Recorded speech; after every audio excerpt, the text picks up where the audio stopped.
don't like the word lesbian, so I definitely prefer gay. Yeah, I don't like the word lesbian as well. Oh, I how just prefer to come? say I'm a gay woman. How come? We just feel like it's so harsh, like lesbian, like it's so. The way it sounds. I know it's. Harsh.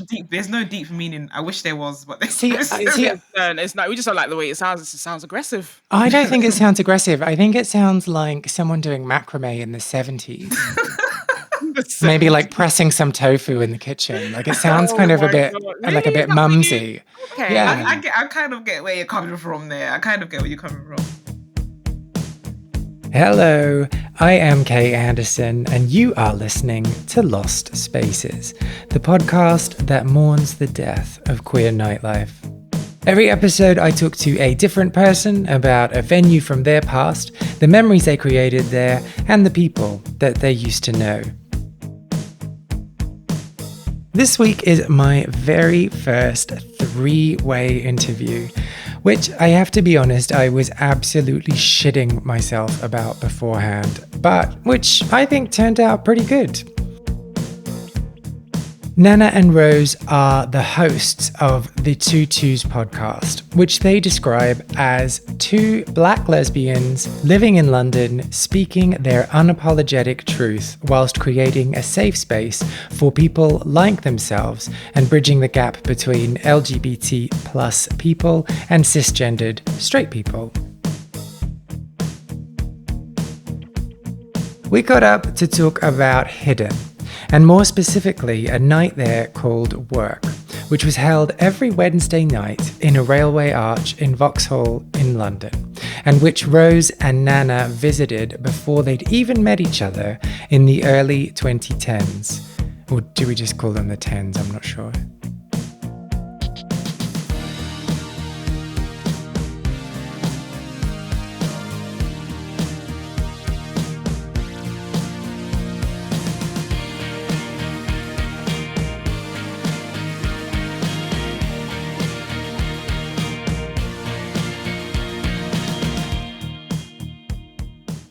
So it was a queer night in Vauxhall. So it was mostly like black from the ages, I would say, like, do you know what? It was supposed to be 18, but there were some youngers in there. They didn't ask for ID. So like what?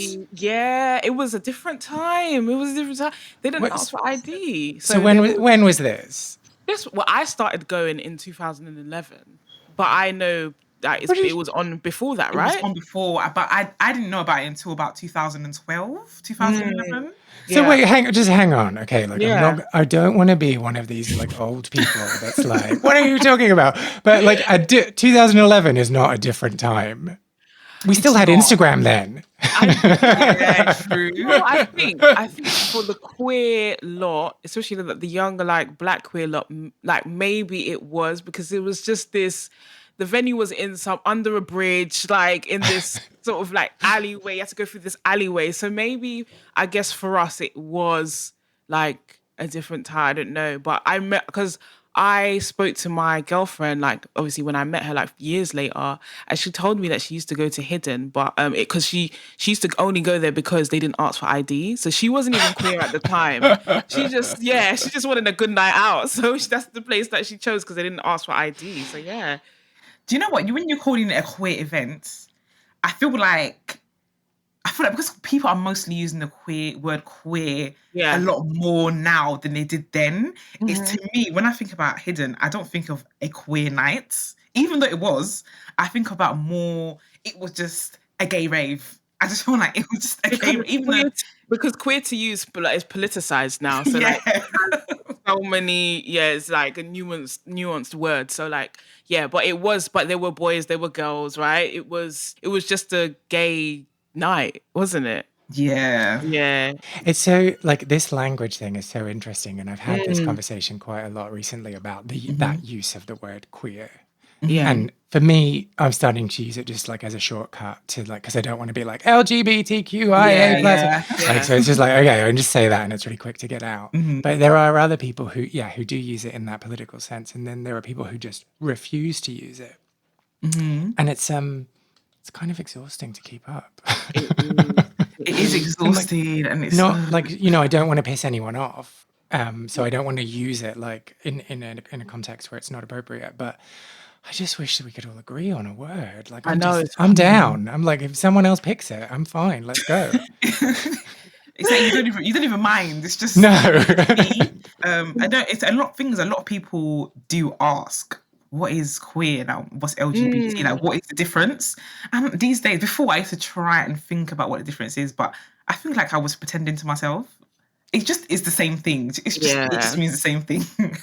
Yeah, I guess for me it's like an umbrella term for it encompasses all of us. So that's why I just use it as you said, like a shortcut. Yeah, because it feels more inclusive than calling out all the different kind of subcategories of within. Yes. And you were also saying whether you referred to it as a queer night or a gay night. Do you use gay in that same sense as well? That it's this kind of catch-all term? Yes, I think because because obviously we've been locked down for like a year, and we've been why? We've been. I mean, like. Oh, I haven't heard of it. No, I don't know. What's that?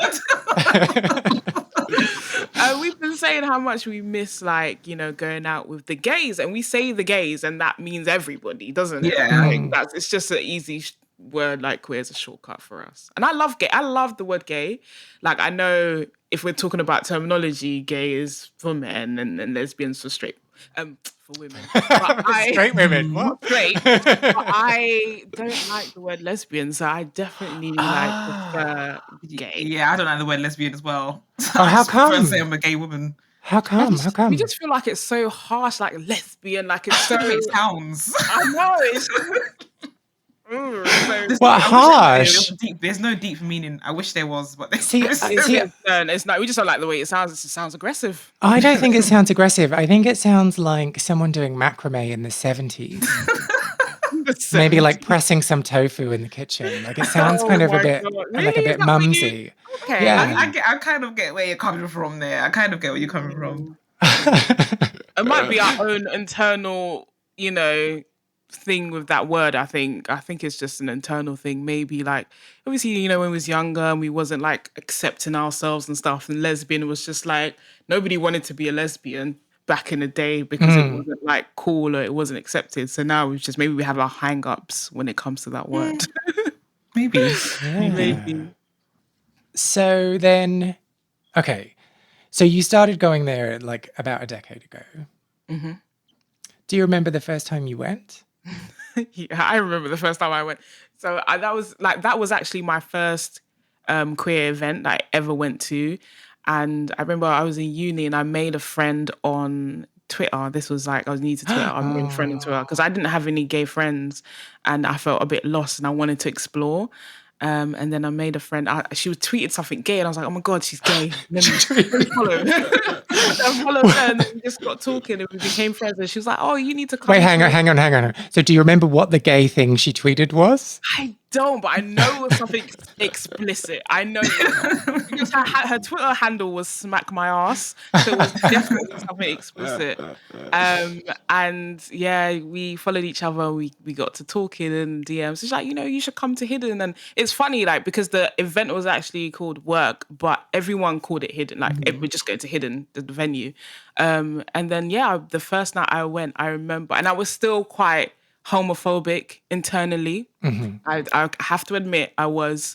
And so I went there. It was like an out-of-body experience. I was seeing everything happening, and I was just like, whoa, this is so different to my life. Do you know what I'm saying? But yeah, it was crazy the first time I went. Okay, so did you meet Smack My Ass before you went in, or did you meet her there? I met her before I went in. And what was that like? You met her on the day? Yeah, I met her on the day.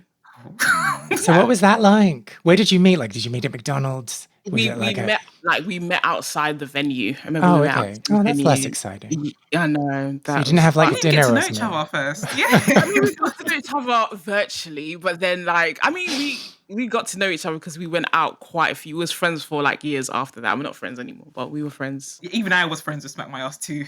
You was too?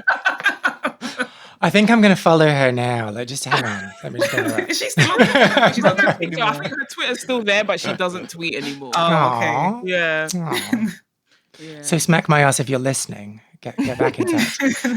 So if you were still kind of like dipping your toe in, let's say, Yeah. was it weird to meet another queer person?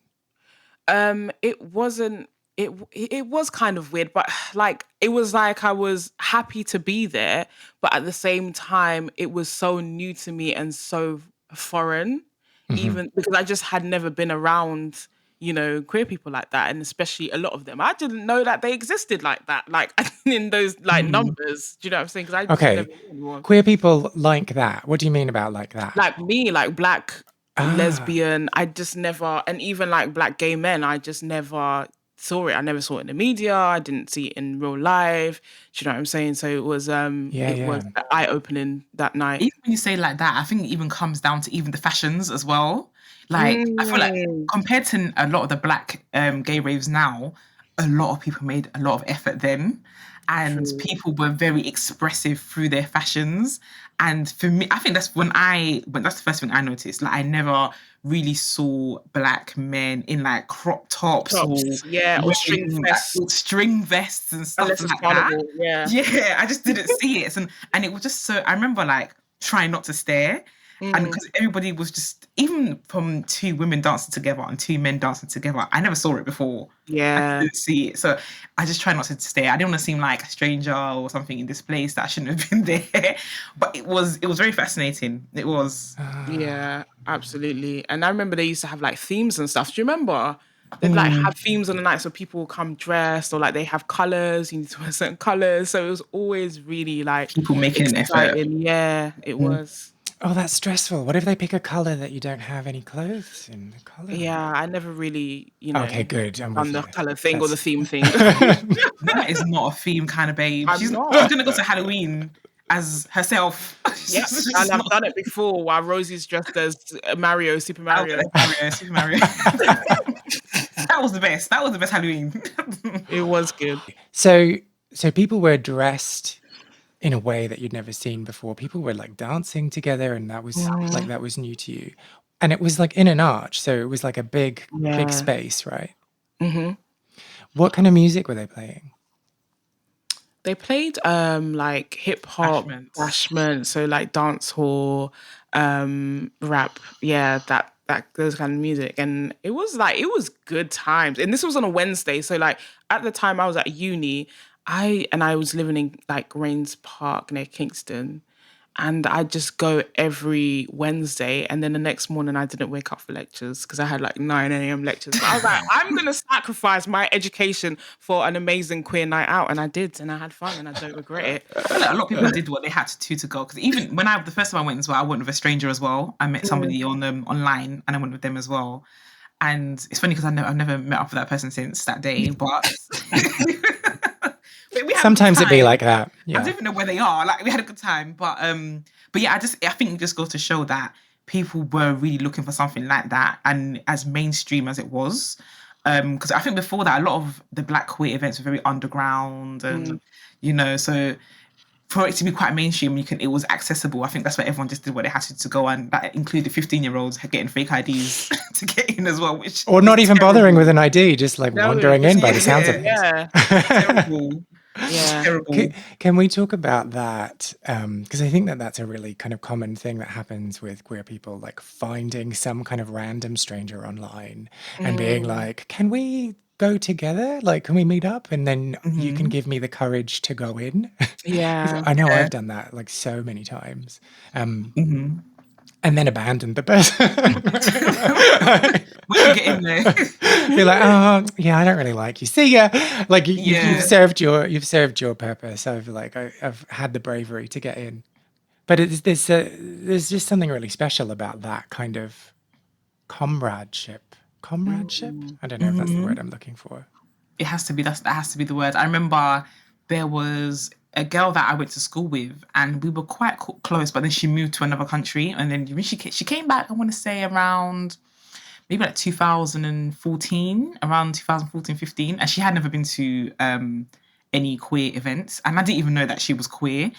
And she just randomly messaged me one day. It was like, oh, can we go to this? This time it was Bad Bitches. It wasn't, because by now Hidden had closed down. So it was, now Bad Bitches was also in Vauxhall as well, and in the Arches as well. And then she was like, oh, let's go to this event. And I remember, the thing is, we weren't even close friends like that, but it was just, we had this comrade to go. When we went in there, she was doing things that I wouldn't normally do in a club. I was doing things that she wouldn't do in a club.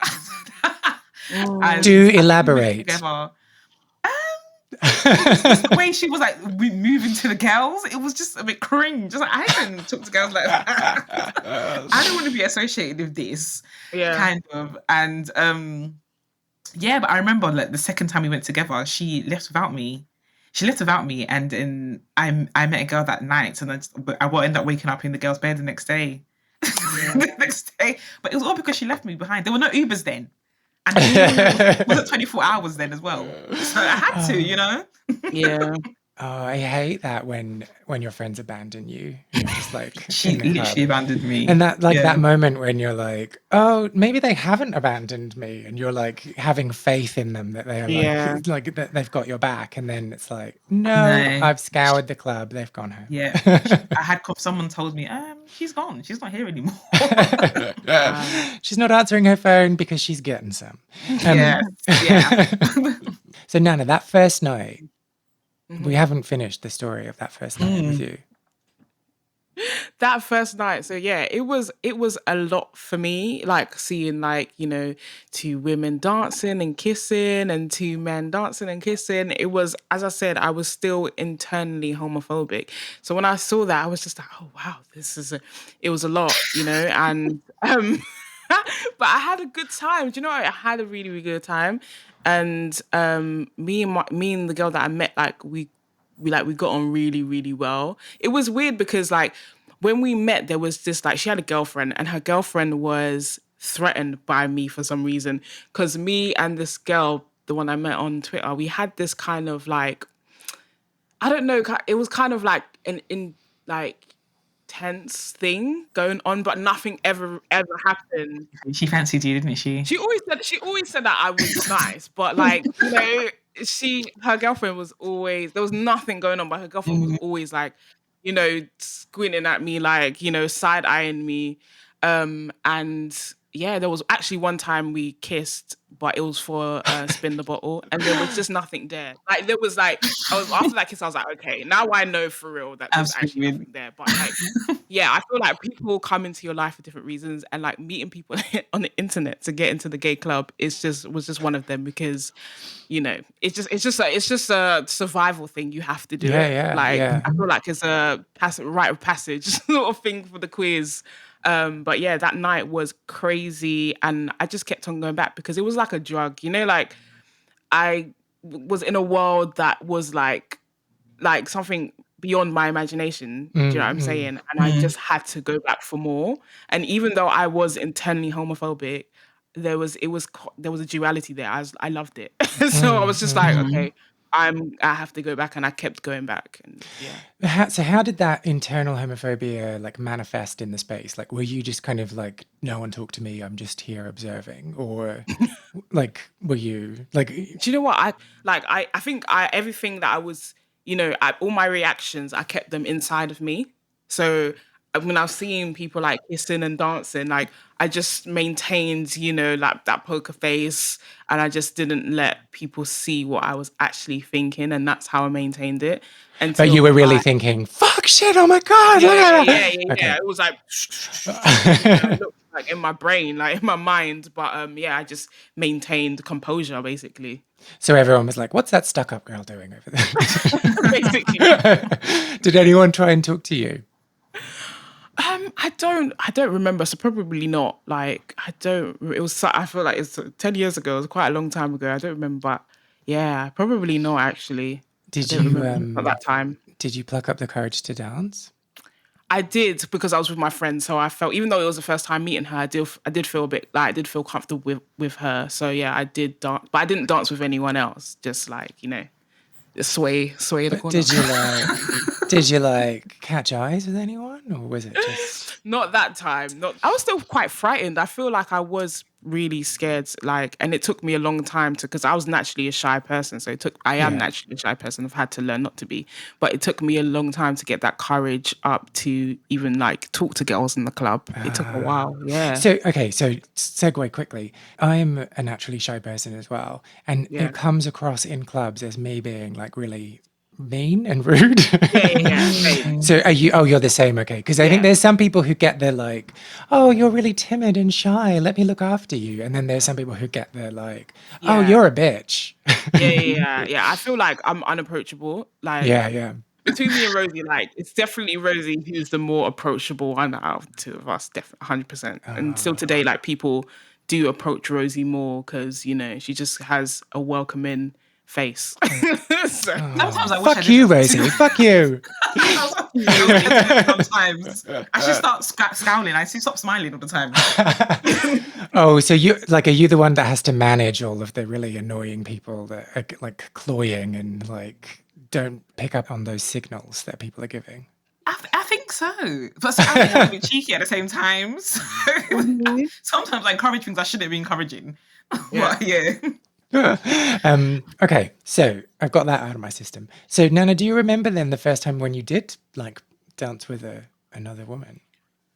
I remember the first time I spoke to another woman in the club, and I'm sure we did have a dance, and I asked for her number. And I was feeling quite confident that night. Do you know what it was as well? I think when I started going to those clubs, I wasn't comfortable with the way I presented. So I wasn't comfortable to approach women. So like, I think once I got comfortable with my appearance and started dressing how I wanted to dress, that gave me like that inner confidence. And then, there was one night where I think it was the first night I spoke to a girl and I got her number. And we dated for a bit. Aww. Yeah, we dated for a bit. Yeah. So can you demonstrate your pickup lines for us? Okay, what are you doing? Shit. I can't believe you're doing this to me. Fucking hell, mate. It's probably like, hi, you look really good. Can I talk to you single? Just something like that. And it's mostly, but for me, mostly it's just eye contact. I think like people look at me and they think I'm like mysterious because I don't say much, but I'm not mysterious. It's just that I'm quiet. And I think that gets them. So it's mostly just eye contact, that chemistry and vibes. And then you can say anything. You don't have to be smooth. You don't have to be anything. It's just the eye contacts. That's all. I'm telling you. It's worked for me so far. Okay, so I'll need an eye contact lesson from you at some point. Absolutely. I got you, Kay. Cool. I'll book that in. Can we talk then about like the way you were dressing at that time? Like, was it that you were trying to conform and then you realized that there was another way you could be? Yeah, I think like during my teenage years, I tried to be more feminine. So like that's like the weaves and the heels, and like when I went to uni and like I lived with 4 other girls, and so we were like a family, and they're all femme and mostly straight. And so I just tried to conform and be like them and dress like them. And I wasn't comfortable. And then when I started going to the clubs, I started seeing like, people were expressing their gender in like different ways. And I was like, okay, let me try this. So I started exploring my like how I presented myself, how I dressed, and started buying more quirky stuff. Like my friends and my girlfriend say I'm a hipster, whatever. What was that? What was that coming from Rosie over there? She just has to deny it when it's true. It's true. So like I started wearing, like they would say that, I don't wear trousers longer, like below my ankles. Basically, I always have to have like them rolled up. You always have ankles. You do always have ankles. It's a good way to keep cool. Like you regulate your body temperature. Exactly, So like I just got more confident when I started going to hidden work, and that my confidence just grew as the more I went to the club event, and I started getting more confident. I started moving to women in the club, and it was using good. those pickup lines, using your eye contact. Exactly, using eye contact. But you two didn't know each other at this time? No. But so then, and you were on your own journey then, Rose, with going to the venue. So yeah, I didn't go as much as Nana did every week. I just went a handful of times. That's because I had a baby in 2011. Oh, okay. Yeah, that's a fairly good excuse. Yeah, so I didn't go that much. But yeah, I had to go when I went. I had to go when I went. And what was it like for you, to borrow a phrase? Was there any internalized homophobia for you at that time, or? I think there was. I think that there definitely was some internalized homophobia, and I was very much, because I had a baby, denying who I was, just because I wasn't sure if I wanted to. People said if I'm gay, then my daughter's going to automatically be gay as well, and for some reason I just believed what they were saying. So because I wanted her to pick her by herself, I was like, okay, maybe I should just live this straight life. And it didn't last anyway. It didn't last long at all anyway. That's really weird advice. Terrible. Yeah, it's terrible. Yeah. And so I did have some of that internalized homophobia because of a lot of the things I was hearing. I didn't have many queer friends. I only about like 2 queer friends at the time. And a lot of my friends that I had at the time were like lifelong childhood friends. And they were just really stuck in their ways of thinking. Mm-hmm. But I'm not friends with any of them anymore. Yeah, that's really tough, isn't it? Like having to just accept that you're letting them go. Yeah, I think by the time that we stopped being friends, it was like a couple of years coming now, and I had already like emotionally and mentally tapped out of those friendships. So I think it was easier to let go of than whether it was going to be some huge friendship breakup. It just, over the years, it took its time, and it just, then it was just that. Yeah, less and less contact. Yeah. And then so, not to pick solely on Nana, let's find out about your flirting techniques. Were you, I mean, we already know that you're the more approachable of the two, of all 3 of us here. Do you know what, actually, the girls approach Nana more. I don't know when Nana said that. The girls approach Nana more than they do me. No. That's not true. What are you basing this on? They do. You don't. Oh, okay. Shall we do a listener poll? Yeah. Bring it up. So vote now. Well, yeah. So why do you say that? Because they actually do. I don't know. I don't really think that's true. I think they do. But do you know what it is? Everyone knows I'm in a relationship because I've got pictures of my girlfriend online where people know that Nana's in a relationship too, but she doesn't post pictures.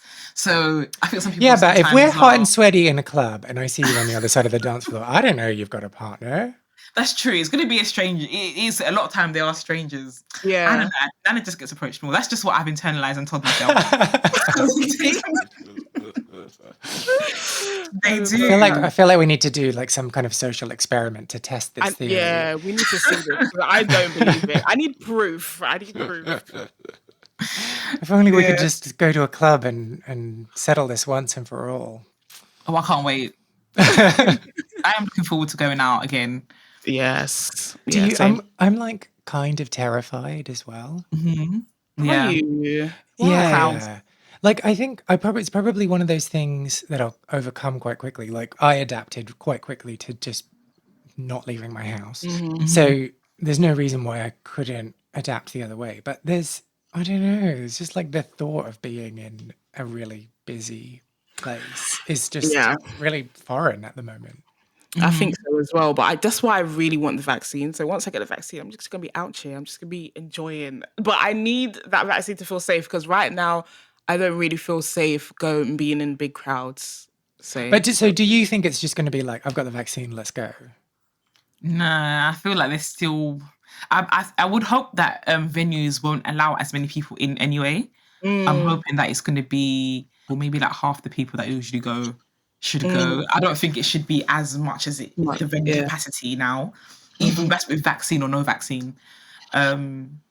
But then, the whole vibe is just totally different if there's half the people there. That's true. There is. But I would feel safer. Yeah. Yeah, and like, I mean, you know, all that space on the dance floor, I am not saying no to that. But like, I don't know, it's just a bit. And getting to the bar quicker now. You can get to the bar Oh, quicker. yes. Get your drink, yeah. Yeah. Oh my God, you know, that is the thing that stresses me out the most about being in a club or a bar is like trying to get the attention of the bar Yes. person. That's just so stressful. I hate it.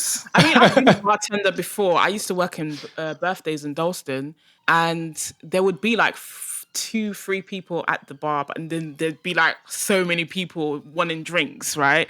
And yeah, it was a lot. Sometimes I just didn't give eye contact to people, and they're trying to get my attention because like there's so many people. There's a pattern forming here, Nana. Yeah, well, I think you're therapizing me, Kate. I feel like I'm in a therapy session right now. No. But yeah, like, yeah, that's what it's hard being a bartender. I'll tell you that. It's hard. Now we know why we don't get served because they're not giving us eye contact. Now we know. Right. Oh yeah, but I just like I just always feel myself getting more and more stressed when someone who's just shown up gets served before Oh me. yeah. Oh, it's just like. This is why I pre-drink. Because I just can't. That's a good one. That's a good one, yeah. Yeah, there should just be like some easier way to get it done. Like, yeah. You know, like how you used to, you don't do it anymore, but like pick a number when you went to like the supermarket. You're both looking at me like you've got no idea. To be like, I'm this person in the queue. Like, you know, just like, you know, have a number or something. Like, you know, we should make it more British. Yeah. More British, yeah. Yep. So work left hidden. It stopped being hidden, but eventually did become a part of a bigger rave called Urban World, which was in Scala and King's Cross. And then everyone started going to either Bootylicious or Bad Bitches, which is also with like similar lines, but they're also in Vauxhall as well. But then I feel like that's when everything became a bit segregated. Yeah. The lesbians went there and the gays went there, and I don't think we've really managed to get it back since. We haven't. So why do you think that is? I think maybe it's to do with who is promoting the events. So and also the name Bad Bitches. I think anyone can be a bad bitch, but I just feel like people. I feel like that appeals more to men, doesn't it? I think so too, because it was a masculine presenting woman who was the promoter for that. I think they just assumed, okay, it's for the lesbians. It's for girls, yeah. But it's funny because I really enjoyed having the guys around. Like I really, because we had work, but we also had H3D, which was Hustlers and Divas. I feel like that's quite a dated name, right? It is. It was a while back. So dated. And Hustlers and Divas, can you imagine? Terrible.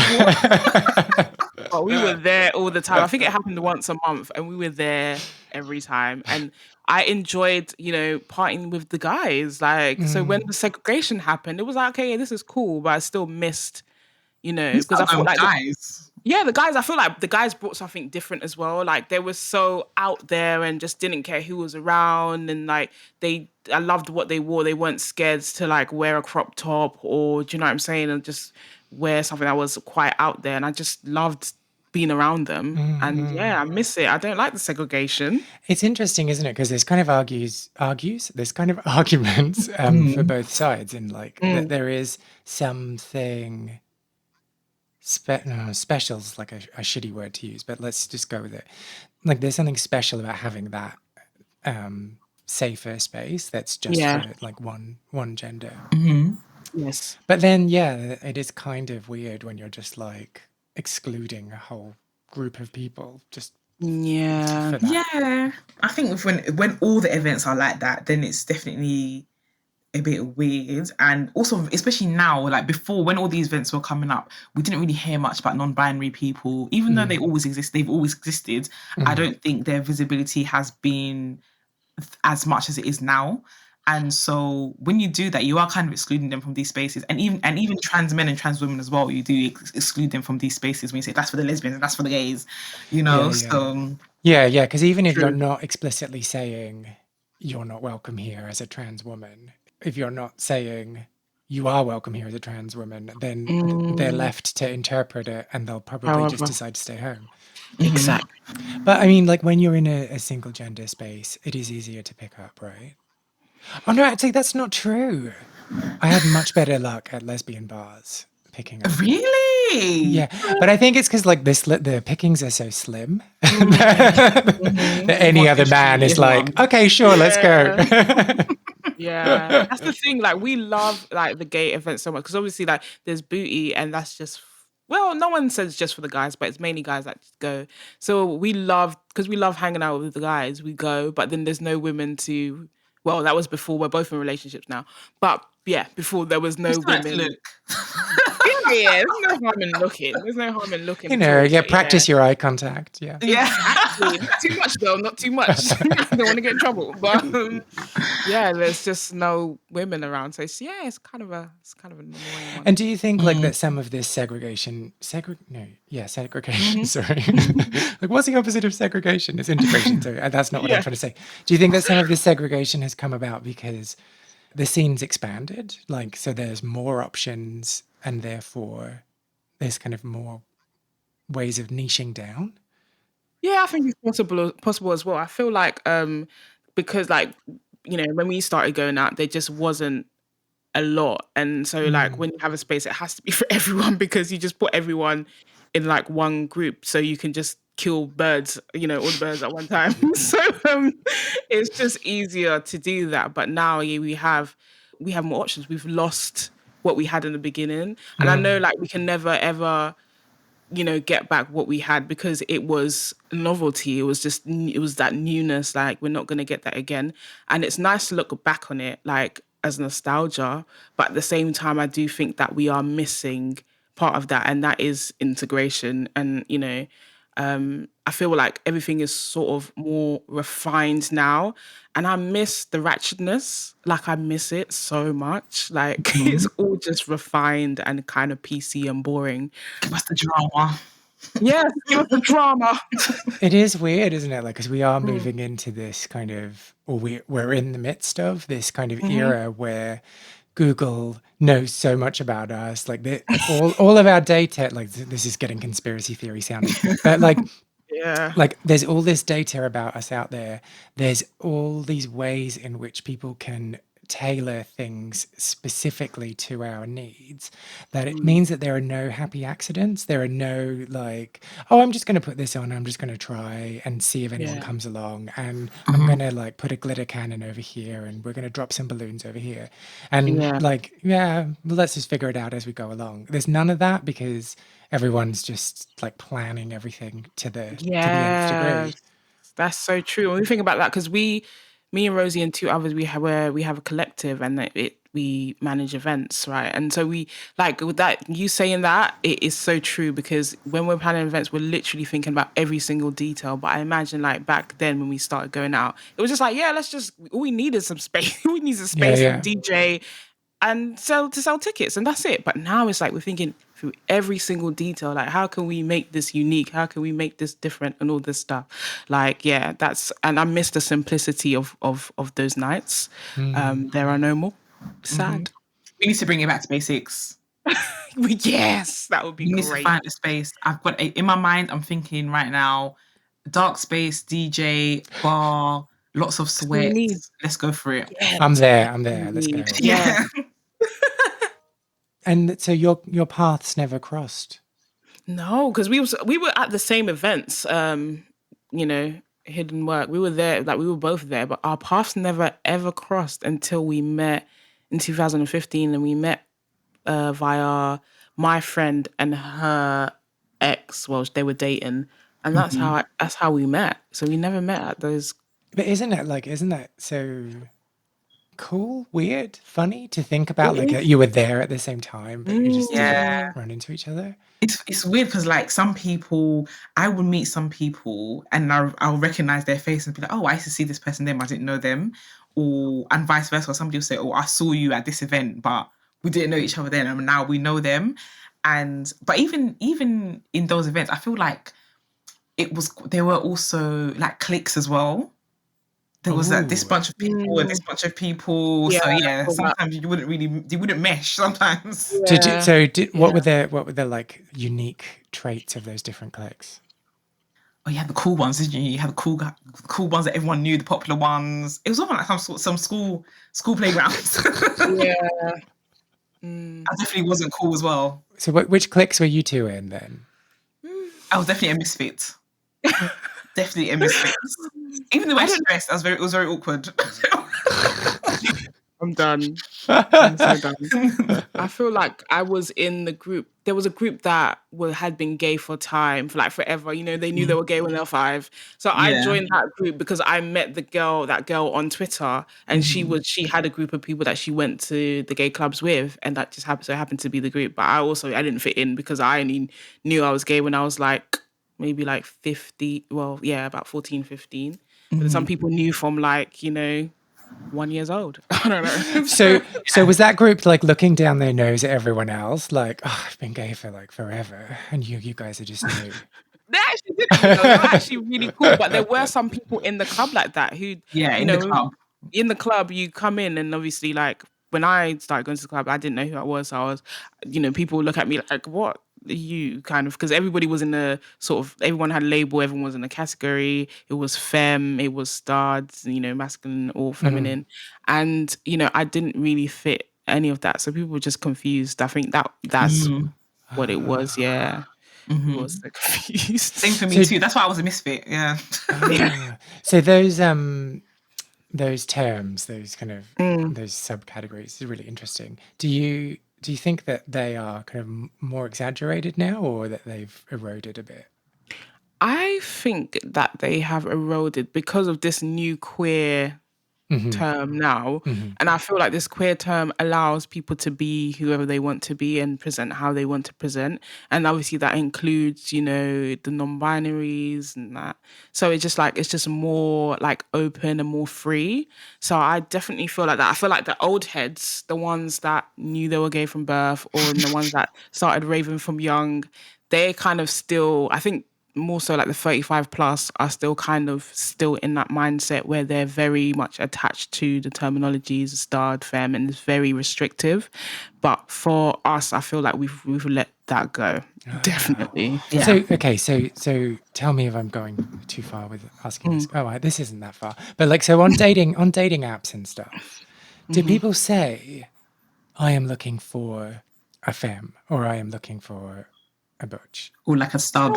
They don't say that, but it's assumed. So like if you're a stud, it's assumed that you're looking for a femme. Okay. Do people, because I haven't been on dating sites in a long time, like I don't know, Rosie, do you know like what is going on? Yeah, some people do. Some, like, I wouldn't say the more masculine presenting people do it, because everyone just assumes they like femmes. Yeah. With the more feminine girls, 100%, like, some of them put studs only, or they'll put, I'm looking for a femme. Yeah, a lot of the time, even if you like try to message, you might have matched, but and you've messaged them and then they tell you, oh no, I like femmes only, I don't like studs. But you have some people that just don't mind as well. So yeah. So like in the men's, well, Grindr, let's just call it Grindr. There's now more of a like, fuck you for femme shaming me, or like, fuck you for kind of saying I don't want this, and this. Like, you should be looking at me as a person. And there's this kind of real pushback. Is there any of that in the? I was going to say lesbian, but you hate that word. We describe our podcast as a lesbian podcast. So. We do. Do you think? I think there is more like pushback, I guess, because there's this thing like in our community, like where it's like, oh, if you're a stud, you can't date another stud. There's all these unwritten rules, and I feel like it's only now that we're starting to move away from that. So like, and I think me and Rosie try to encourage it as well. Like, you date whoever you want, like, and there's no shame in two studs dating and two masculine presenting women dating. We definitely try and move away from that. So I've seen, but as I said, it's more of the queer lot. I think the old heads are still on that shit. So like, it's more. And just so we're clear, you think anyone over 35 is old? I don't think so. But I don't. I'm thinking more 50. I think more 50 maybe, or 50, but even 60. Okay, okay, yeah, maybe not. Let's say Maybe been on the scene longer than some. Maybe on the scene on the scene longer than some, because 35 is definitely not old at all. Okay, phew. Okay, good. I'm closer to 35 than I am to 20. Please, it's not old. Yeah, exactly. Exactly. But I'm just thinking about the people that I met when I came on the scene, and they were obviously a few more years older than me, but they're not old. No. just came out in a different era. Yeah. And so at the end of the interview, I ask like a bunch of cheesy questions.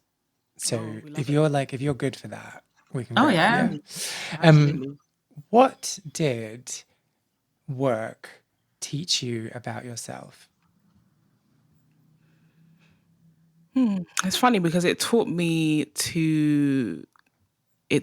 freedom, and it taught me to be myself. But at the same time, because of the people that were there and they were quite judgmental, I feel like sometimes, the community can be quite judgmental, to other people in the community. So there was both of that. It taught me to be myself, but it also helped me explore and to be free and to find freedom. Because I just if it wasn't for that night, I don't know where I'd be. It's such a weird thing to say, I know, but if it wasn't for that night, I could still be in the closet. I don't know. That night was the beginning of sort of the rest of my life, as in in terms of living my truth. So yeah, it definitely taught me freedom, because as I said before, I was internally homophobic, and it kind of just helped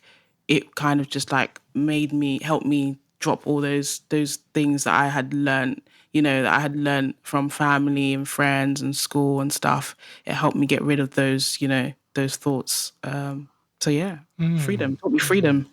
But are you trying to say at the same time, you were moving away from the people in your, the opinions of the people in your life that were against that, but at the same time you were coming up against other opinions within the club? Yes. And that's the thing. It was very, very hard, because it's you're because you're new to that world. It's like you've still got remnants of the old world on you, and you're still trying to navigate this new world. And it's sort of you have to sort of unlearn and become who you are. But at the same time, when you're coming into that new world, people are asking you who you are, because you still got, that old stuff on you. So and there is there's this kind of temptation to just conform, or to just be oh, okay, well, you know what you're doing, so I might just fit myself into this. And we did do that, but it wasn't the right fit. And then we also learned that along the way. So interesting. And so Rosie, same question. It taught me about what friendship should look like, because a lot of people that I met, and I would end up speaking to them about who my friends were and stuff like that, and they would just always tell me friends are meant to be encouraging, friends are meant to be embracing of who you are, friends shouldn't necessarily deter you from your core and who you are, basically. And I don't think that if it wasn't for me going to these events, that I would have been able to see people who accepted them for who they were and everything like that. And so it really did, it just made me open up my eyes a bit more. And also, funny enough, made me become a lot more creative as well. Seeing everybody with different fashions and seeing everybody just being very outlandish and stuff like that. That 100% encouraged me to become more creative and embrace that side of me. Before I was very mathematical and logical before. So that it definitely brought up my creative side, and just to understand what friendship meant.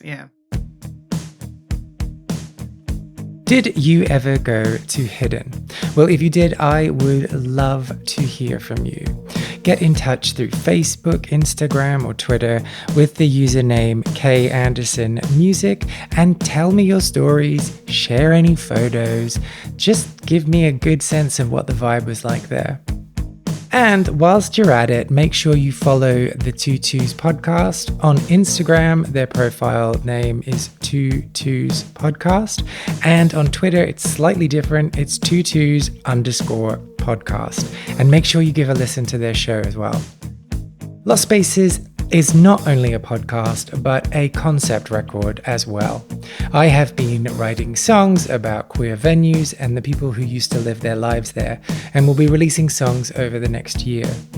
You can hear the first single, which is called Well Grown Boys, and is also playing underneath my talking right now on all streaming platforms.